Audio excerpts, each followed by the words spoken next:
সাথে বেয়াদবি হোক, বড়দের সাথে বেয়াদবি হোক, ওলামায়ে কেরামের সাথে বেয়াদবি হোক, নবী রাসূল সাহাবীদের সাথে বেয়াদবি হোক, বেয়াদবি করার জন্য তিনি সামনে থাকতে হবে জরুরি না, তিনি জানতেই হবে এটা জরুরি না। এই যুগে বসেও কেউ সাহাবীর সাথেও বেয়াদবি করতে পারে নাকি পারে না? ইমাম আবু হানিফা, ইমাম বুখারী এরকম বড় বড় বুজুর্গ এবং ইমামদের সাথেও বেয়াদবি করতে পারে। তো বেয়াদবি সেটা যে স্তরের বেয়াদবি হোক না কেন, এমন একটা ক্ষতিকর জিনিস যার পাকড়াও শুধু আখিরাতে না বরং দুনিয়ার বুকেই চলে আসে। যেমন কোরআনের এই আয়াতটাই দেখেন, আমার ধারণা এই সূরা সবার মুখস্থ আছে, সূরা কাউসার মুখস্থ আছে না?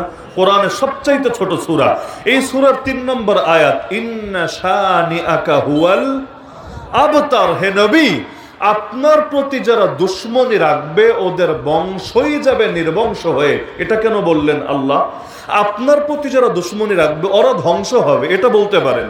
আপনার প্রতি যারা দুশ্মনী রাখবে ওরা বরবাদ হবে, ওদের উপর গজব আসবে, আযাব আসবে, আল্লাহ এটা বলতে পারেন। কিন্তু আল্লাহ শব্দ হলো হুয়াল আবতার। আবতার শব্দের শাব্দিক অর্থ হলো লেজ কাটা। লেজ কাটা বুঝেন না? লেজ কাটা, যা লেজ কেটে দেওয়া হয়েছে। আরবিতে আরব জাতি তারা লেজ কাটা শব্দ যখন কোনো মানুষের সাথে ব্যবহার করে, মানুষের তো টিকটিকের মতো লেজ নেই, আবার কেটে দিলে কয়দিন পর গজায় এমন ব্যাপার স্যাপারও নাই।